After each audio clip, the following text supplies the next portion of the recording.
সুপ্রিয় চাকরি প্রত্যাশী বন্ধুরা, আপনাদের সবাইকে স্বাগতম জানাচ্ছি। আজকে আমরা আলোচনা করব বেসামরিক বিমান পরিবহন ও পর্যটন মন্ত্রণালয়ের অধীনে কম্পিউটার অপারেটর পদে 21শে জুন 2025 তারিখে যে লিখিত পরীক্ষা অনুষ্ঠিত হলো তার সম্পূর্ণ প্রশ্ন ব্যাখ্যা সহ সমাধান নিয়ে। তো এই পরীক্ষার পূর্ণমান ছিল হচ্ছে 90 আর সময় ছিল হচ্ছে 1 ঘন্টা 30 মিনিট বা 90 মিনিট। সুপ্রিয় বন্ধুরা, আমাদের channel job exam mate BD, আমাদের চ্যানেলে তৃতীয় ও চতুর্থ শ্রেণীর সরকারি চাকরি প্রস্তুতির অনলাইন লিখিত কোর্স চালু আছে। আপনারা চাইলে স্ক্রিনে দেখানো নম্বরে আমাদের সঙ্গে যোগাযোগ করতে পারেন। তো চলুন তাহলে আমরা শুরু করি। তো প্রথমে ছিল হচ্ছে সন্ধি বিচ্ছেদ করুন। আমাদের এখানে 5টা সন্ধি ছিল। তো প্রথম হচ্ছে সঞ্চয়,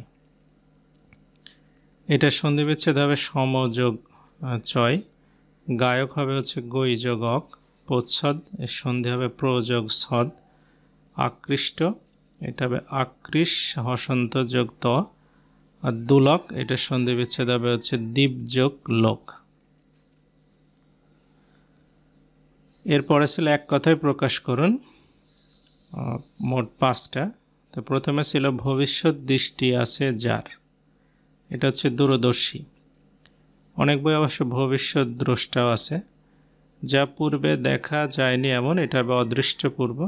অন্ধকার রাত্রি এটা হবে হচ্ছে তমসা। চিরস্থায়ী নয় যা ক্ষণস্থায়ী। নিজেকে যে বড় মনে করে, এটা হবে হচ্ছে হামবরা। 3 বলছে নিচের বাগধারা দিয়ে অর্থসহ বাক্য রচনা করুন। তো প্রথমে ছিল আড়ংঘাটা। আড়ং মানে হচ্ছে হাট বা বাজার, মানে যেখানে জিনিসপত্র কেনা বেচা হয়। আর ঘাটা দ্বারা এখানে বোঝাচ্ছে হচ্ছে ঘাট, মানে আড়ংঘাটার একসাথে একটা বাগধারা। এটার অর্থ হচ্ছে নৌকায় আরোহণ করার স্থান, মানে যেখান থেকে নৌকায় উঠতে হয়, মানে নদীর তীরে যেখানে নৌকা বাঁধা থাকে, মানুষ যেখানে গিয়ে নৌকায় ওঠে, অর্থাৎ খেয়াঘাট। আড়ংঘাটায় কাজ করলে অনেক পয়সা উপার্জন করতে পারবে।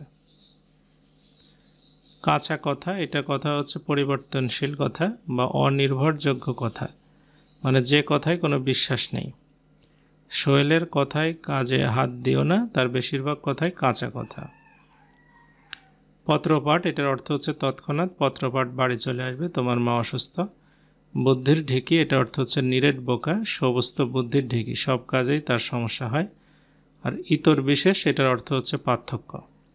বর্তমানে ধনী গরিবের বিশাল ইতর বিশেষ আছে। 4 বলছে যে শুদ্ধ বানান। এখানে 5টা বানান ছিল। প্রথম বানানটা হচ্ছে গীতাঞ্জলি। গীতাঞ্জলি বানান হবে গয়ে দীর্ঘিকার তয় আকার ইয় বর্গীর জয় লহস্যি গীতাঞ্জলি। অন্বেষণ বানান স্বরেয় দন্ত নয়ে বফলা মূর্ধন্যস্ব মূর্ধন্য। আর বিদুষী বানান হবে বয়হস্যি দয়হস্য মূর্ধন্য শয় দীর্ঘি বিদুষী। আইনজীবী বানান জয় দীর্ঘি বয় দীর্ঘি হবে জীবী। এবং সাহিত্য শাসিত, এটার বানান হবে দন্ত শয় বয় আকার অন্তস্থ তয় তয় সহায়কার তালবাস দন্ত শয়সিত শাসিত, সাহিত্য শাসিত। 5 বলছে বাংলাদেশে বিদেশি পর্যটক আকর্ষণে করণীয় 10টি বাক্য লিখুন। তো এখানে আমরা 10টি বাক্য লিখেছি। এই প্রশ্নের পিডিএফ ফাইল আমাদের কমেন্ট বক্সে, ডেসক্রিপশন বক্সে দেওয়া থাকবে। আমাদের ফেসবুক পেজ আছে, ফেসবুক গ্রুপ আছে, সেখানেও আপনারা এগুলো পেয়ে যাবেন। মানে যেগুলো রচনা আকারে থাকে সেগুলো আমরা সব সেখানে আপলোড করে রাখি। এরপরের প্রশ্ন ছিল right short note on the 3rd terminal of হজরত শাহজালাল ইন্টারন্যাশনাল এয়ারপোর্ট। হজরত শাহজালাল ইন্টারন্যাশনাল এয়ারপোর্টের 3rd টার্মিনাল নিয়ে একটা প্যারাগ্রাফ লিখতে হবে। এইটাও আমরা লিখে দিয়েছি। আপনারা হচ্ছে আমাদের ফেসবুক পেজ এবং গ্রুপে যদি ফলো করে রাখেন, সেখানে পিডিএফ ফাইল সহ ডেসক্রিপশন সব পেয়ে যাবেন। 7 চলে আসি। বলছে make sentences with meaning of the following phrase and idioms. প্রথমে ছিল অ্যাট আ লস, এটার অর্থ হচ্ছে কিং কর্তব্য বিমূঢ়, হতবুদ্ধি বা দিশেহারা, মানে কি করতে হবে ভেবে না পাই, অর্থাৎ unable to know what to do. এটার বাক্যটা আমরা লিখেছি when I heard the unexpected news I was at a loss for words। এটার অর্থ হচ্ছে আমি যখন একটা অপ্রত্যাশিত নিউজ শুনলাম তখন আমি কি করতে হবে ভেবে পাচ্ছিলাম না। by leaps and bounds, by leaps and bounds এর অর্থ হচ্ছে দ্রুত গতিতে বা খুব তাড়াতাড়ি, ভেরি কুইকলি। এটা হচ্ছে the price of oil is increasing by leaps and bounds. তারপরের প্রশ্ন ছিল die in harness. Die in harness এটার অর্থ হচ্ছে কর্মরত অবস্থায় মারা যাওয়া, মানে কর্মস্থলে মৃত্যুবরণ করা, অর্থাৎ রিটায়ারমেন্ট হওয়ার আগেই মারা যাওয়া, মানে সে এখনও চাকরি আছে, তার কাজ করছে, তার আগে সে মারা গেল। এখানে সেন্টেন্সটা হবে the old professor died in harness just week after his last lecture. মানে বৃদ্ধ একজন অধ্যাপক, তিনি তার কাজে থাকা অবস্থায় মৃত্যুবরণ করেছেন। এন্ড ইন স্মোক এটার অর্থ হচ্ছে ব্যর্থতায় পর্যবসিত হওয়া বা কোনো কিছু নিষ্ফল হওয়া বা ভেস্তে যাওয়া। টু কাম টু নাথিং মানে কোনো কিছু একদমই আউটপুট জিরো। তো এইটার সেন্টেন্সটা লিখেছি ডেসপাইট অল দেয়ার এফোর্টস, সকল চেষ্টা সত্ত্বেও their plans for the new project ended in smoke due to lack of funding. তাদের নতুন প্রজেক্ট নিয়ে যে পরিকল্পনা ছিল সেটা ফান্ডিংয়ের কারণে ভেস্তে গেল। এরপরে বলছে ফেয়ার অ্যান্ড স্কোয়ার, এটার অর্থ হচ্ছে অনেস্টলি বা ন্যায়সঙ্গতভাবে, মানে অ্যানি চিটিং বা কোনো প্রতারণা ছাড়া। তো এটা হবে he won the competition fair and square so there is no doubt about his victory, মানে সে প্রতিযোগিতায় জিতেছে একদম ন্যায়সঙ্গতভাবে।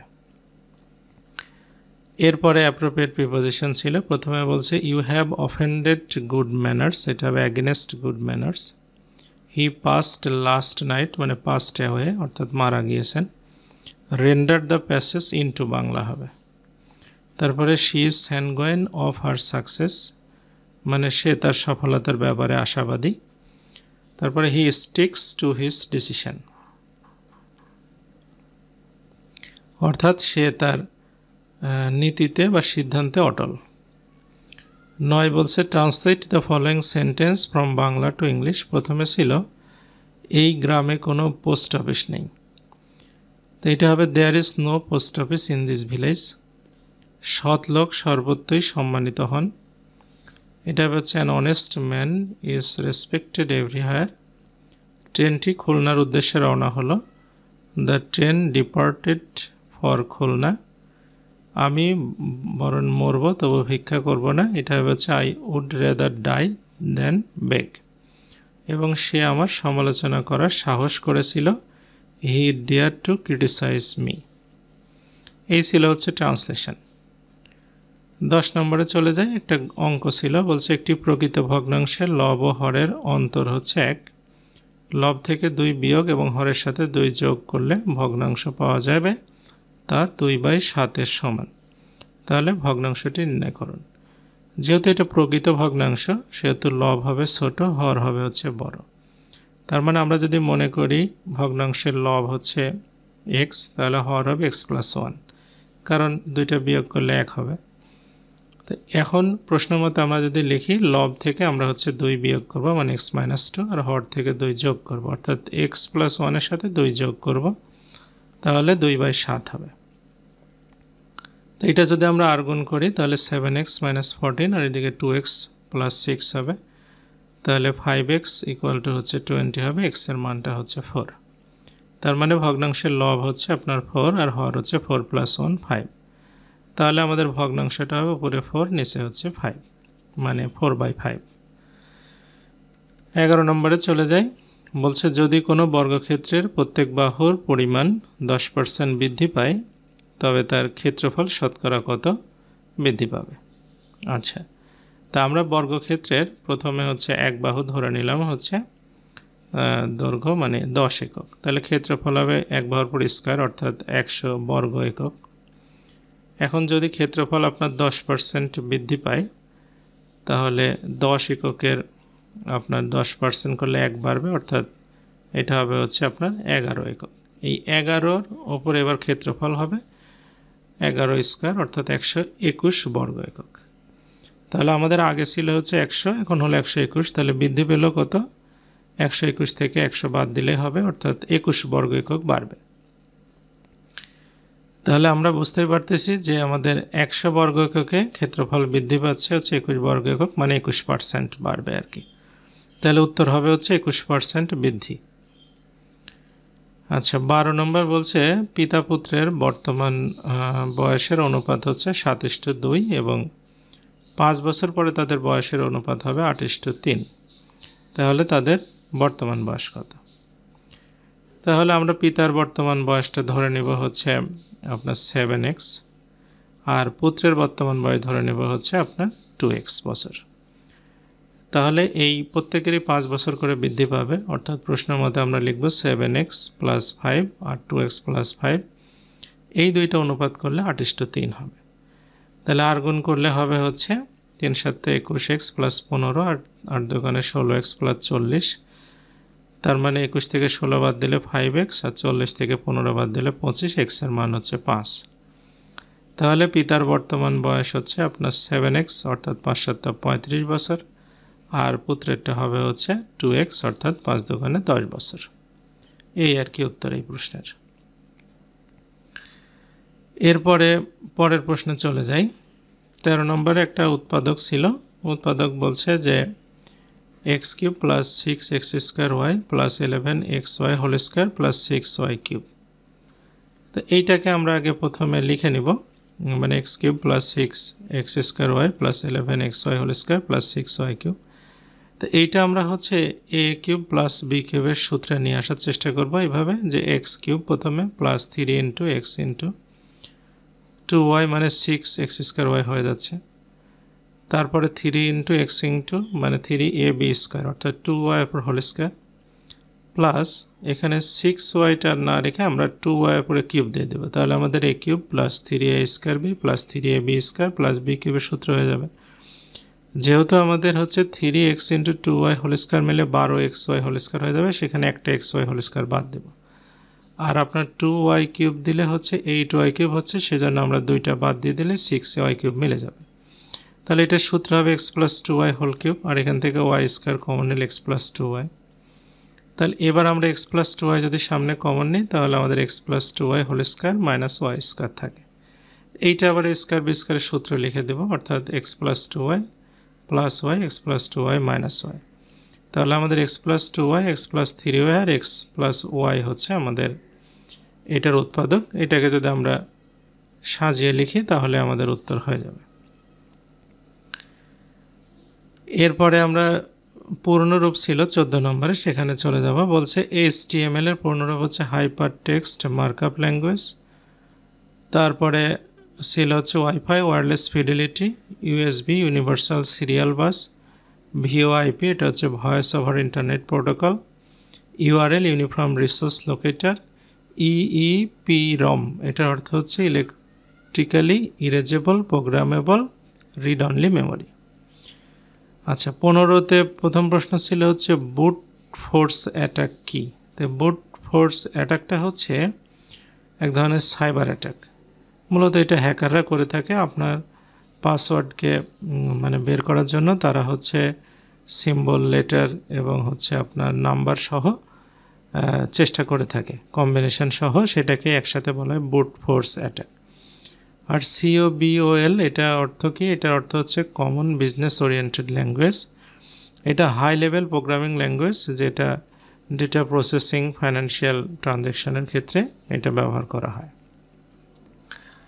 এরপরে প্রশ্ন ছিল হচ্ছে ডিবাগিং কি? ডিবাগিংটা হচ্ছে কম্পিউটারে যখন সফটওয়্যার লেখা হয়, মানে প্রোগ্রাম লেখা হয়, তখন সেখানে ভুল থাকলে সেটা খুঁজে বের করে সঠিক করার নামে হচ্ছে ডিবাগিং।